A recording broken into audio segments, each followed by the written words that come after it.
무보험차상의 특약을 활용하라. 그런 경우도 가능합니다. 형제 자매는 피를 나는 형제 자매인데 그게 뭐 가족 아니에요? 가족. 건강보험을 활용하는 것입니다. 이것도 저것도 안 되는 경우에 마지막 방법이에요.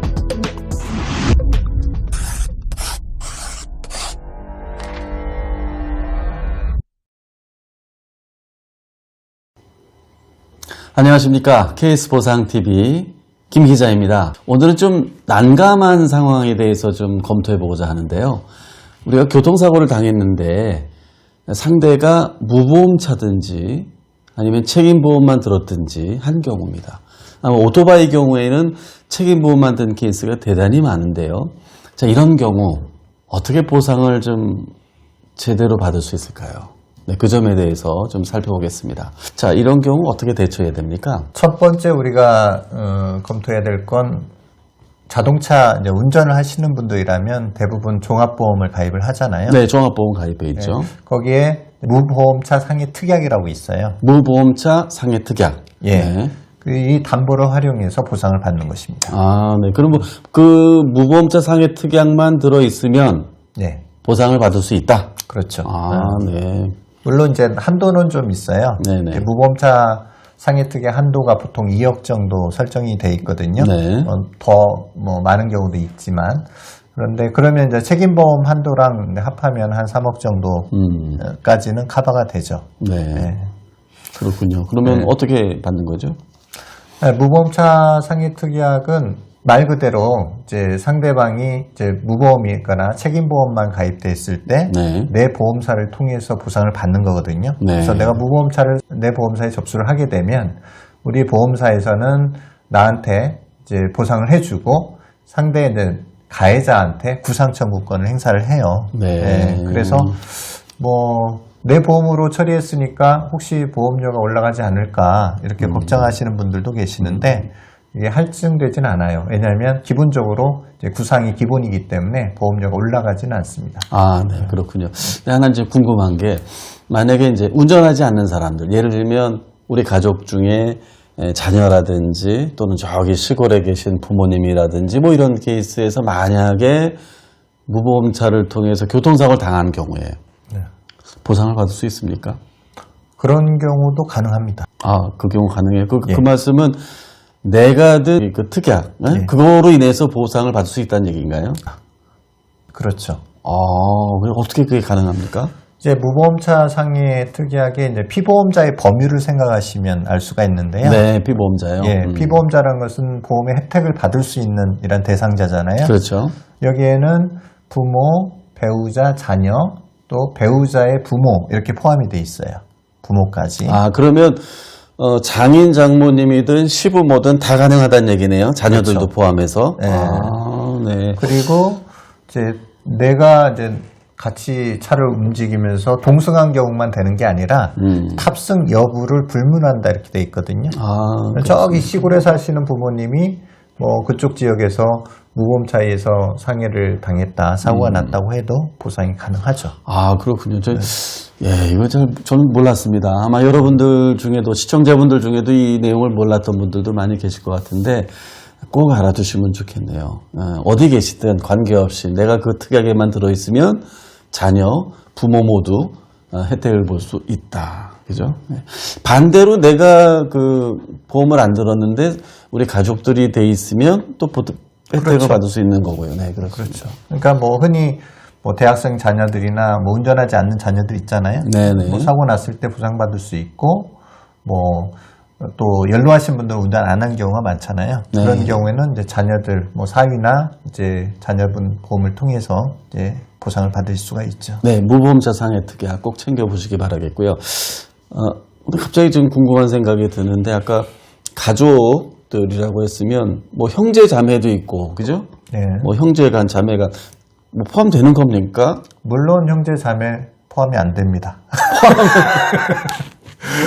형제 자매는 피를 나는 형제 자매인데 그게 가족 아니에요? 가족이 몇 배인 겁니까 도대체? 글쎄요, 갑자기 이상하네. 보통 형제들 관계는 조금 다른 것 같긴 해요. 옛날 우리 역사를 보면 이제 형제난 해서 왕권 가지고 서로 피를 부르기도 하고 네. 또 뭐 재벌들 가운데는 상속 가지고 싸우기도 하고 뭐 이런 일들이 좀 있잖아요. 그래서 이해관계가 좀 달라서 그런지 아무튼 형제 간에는 이제 보상이 되지 않습니다. 지금 역사 시간 아닙니다. 근데 어쨌든 간에, 어쨌든 간에, 형제는 안 된다. 기억하실 거예요. 네, 기억하세요. 형제들은 안 되고, 자녀, 그리고 부모, 뭐 이렇게 다 된다. 굉장히 좋은 정보입니다.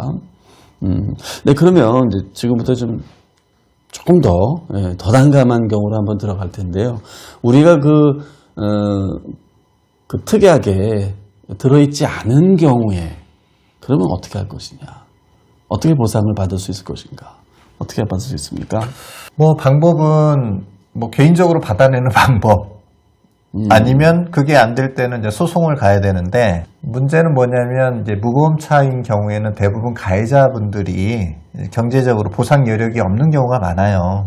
그렇죠. 예, 이제 뭐 상황이 안 좋기 때문에 보험을 가입 안 하고 네. 이렇게 운행을 하는 경우들이 있거든요. 그렇죠. 그래서 좀 소송에서 이겼다고 해도 이제 보상을 받는 게 쉽지 않을 수 있고 또한 또 애매한 금액들 있잖아요. 뭐 피해 금액이 뭐 200, 300 정도 예상되는데 그런 소액을 가지고 물론 소액 재판을 할 수도 있겠지만 네. 좀 어려울 수가 있죠. 네. 어쨌든 뭐 소송을 통해서는 큰 실익이 없다. 어쨌든 우리가 여기서 끝날 수는 없죠.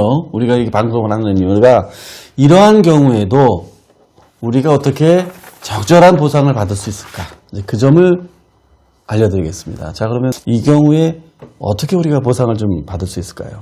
물론 이제 온전한 보상은 어려울 수 있죠. 상대방이 네. 보험이 안 들어있기 때문에. 하지만 이제 손해를 최소한으로 줄일 수 있는 방법 이걸 생각을 해야 되는데 우리가 전에 검토한 건강보험을 활용하는 것입니다. 예. 우리가 기억나십니까? 지난번 방송 때 우리가 교통사고가 났는데 자동차 보험으로 처리하는 것이 아니라 건강보험으로 치료받는다. 그 개념에 대해서 깊이 있게 좀 다뤘었어요. 그게 바로 이제 이번에 쓰이는 건가 봅니다. 그렇죠?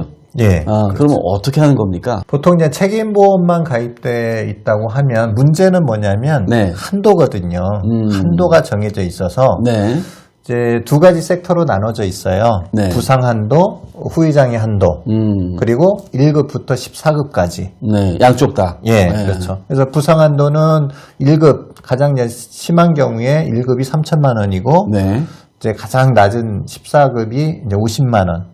이렇게 돼 이게 있고요. 가장 높은 게 3천이라고 하는 거 보니까 보상 한도가 좀 이렇게 좀 예, 높지는- 부족할 수 있죠. 부족하네요. 예. 그리고 이제 후유장애 한도는 가장 큰 게 1급이 1억 5천이고, 그리고 이제 14급이 1,000만 원 이렇게 돼 있어요. 이건 뭐 장애니까 뭐 심각한 경우죠. 네. 그래서 예를 들면 가장 흔한 사고가 이제 경추염자, 요추염자 2주, 3주거든요. 네, 네. 한 80에서 90%가 교통사고 2주, 3주 그래요. 해당된다고 네, 그래요. 네.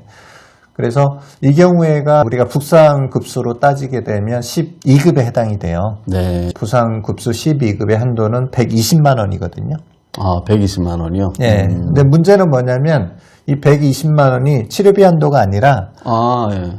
위자료, 휴업손해, 뭐 치료비 다 포함해서 이 120만 원으로 다 해결을 해야 돼요. 다 포함해서 이건 뭐 치료비도 안 될 수 있는데요. 그렇죠. 너무 네. 부족하네요. 네. 뭐 2, 3주 뭐 진단이면 뭐 통원 치료만 하는 경우도 있지만 뭐 입원 치료를 하는 경우도 있거든요. 그럼 1, 2주 입원하게 되면 거의 치료비 쓰게 되고 그렇죠. 예, 이제 남는 게 없을 수 있죠. 자, 여러분 이제 이런 경우에 그러면 어떻게 건강보험을 활용해서 어떻게 할 수 있습니까?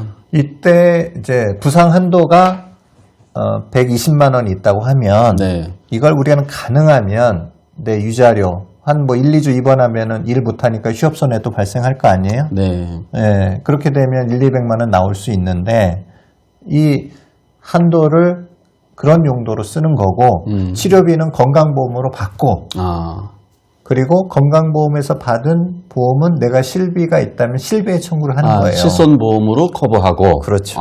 예. 네. 그러게 되면 내 손해를 아무래도 조금은 줄일 수 있겠죠.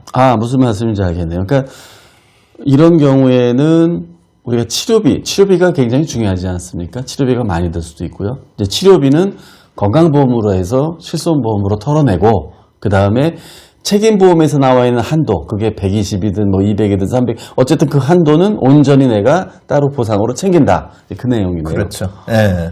아, 이거 대단한 내용입니다. 이거 여러분들 꼭 중요한 내용이니까요. 꼭 메모해 놓으시고 활용하시기 바라겠습니다. 좀 더 나아가서 아까 2, 3주 진단을 받은 케이스지만 네. 좀 뭐 뒤에서 굉장히 세게 받아서 막 2주 정도 치료 받았는데 목이나 허리가 계속 아픈 경우도 있을 수 있거든요. 아, 좀 부상이 좀 심한 경우예요. 예, 그런 경우에는 이제 디스크를 좀 의심을 해봐야 되고 이제 추간판 탈출이라는 진단이 추가로 또 나올 수 있어요. 추간판 탈출이 디스크죠. 그렇죠. 네네. 이제 MRI를 찍어서 이제 그런 진단이 나오게 되면 이제 부상급수는 올라가요. 네네. 9급으로 이제 올라가는데 네. 그래서 부상급수 한도도 늘게 되는데 또 한 가지는 이 추간판 탈출이 나오면 후유장애가 또 나올 수도 있거든요. 네. 그래서 그러면 후유장애 한도가 또 별도로 있다고 그랬잖아요. 네네. 이제 14급이 가장 낮은 건데 네. 이건 그냥 보통 한시장에 해당이 돼요. 네. 1,000만 원 정도 한도가 발생을 하는데 문제는 이제 디스크가 또 생기게 되면 치료비 또한 또 만만치가 않아요. 1년, 2년 가까이 이제 치료받는 분들도 봤거든요. 네. 그런데도 여전히 계속 안 좋으시다고 하는 분들이 있어요. 네. 치료비로 또 다 써버리면 이제 추간판 탈출 같은 경우는 또 한시적으로 장애가 나올 수 있거든요. 그러면 이 장애에 의한 상실 수익액이라는 보상 항목이 있는데 이걸 이제 받기가 어렵죠. 네. 그래서 우리가 이때 이제 건강보험으로 치료를 받게 되면 나머지 후유장애에서 나온 1,000만 원 한도를 상실 수익액이나 뭐 휴업선에 부족한 이런 용도로 쓰게 되면 보상을 우리가 조금 더 충분히 받을 수가 있죠. 네, 그렇습니다. 네, 오늘 굉장히 중요한 내용들 배우셨습니다. 아마 굉장히 도움이 되시리라 봅니다. 오늘 배운 내용들을 좀 간단히 한번 정리해 보죠. 우리가 무보험차나 또는 책임보험만 든 차를 통해서 우리가 교통사고를 당한 경우에 어떻게 보상을 받을 수 있을까? 몇 가지 방법들을 살펴봤는데요.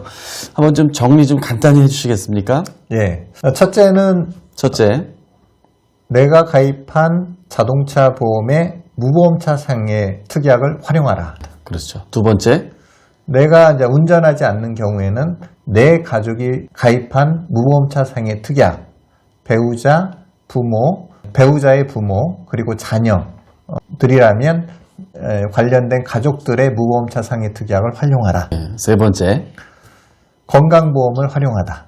이것도 저것도 안 되는 경우에 마지막 방법이었죠. 그죠? 예, 네. 건강보험을 활용해서 건강보험으로 치료를 받고 치료받은 금액은 실비보험이 있다면 실비보험을 통해서 해결을 하고 부상 한도나 후유장애 한도, 급수에 따른 이 한도는 이제 위자료, 휴업손해, 상실수익액 이러한 항목으로 보험사에서 보상을 받으라. 이렇게 네. 정리하면 되겠습니다. 네, 다 정리되셨죠? 네, 아주 유익한 시간이었습니다. 지금까지 시청해주신 모든 분들께 감사드리고요. 자, 지금까지 KS보상TV 김 기자였습니다. 민경석 손해사정사였습니다. 네, 구독과 좋아요 꼭 부탁드리겠습니다. 감사합니다. 감사합니다.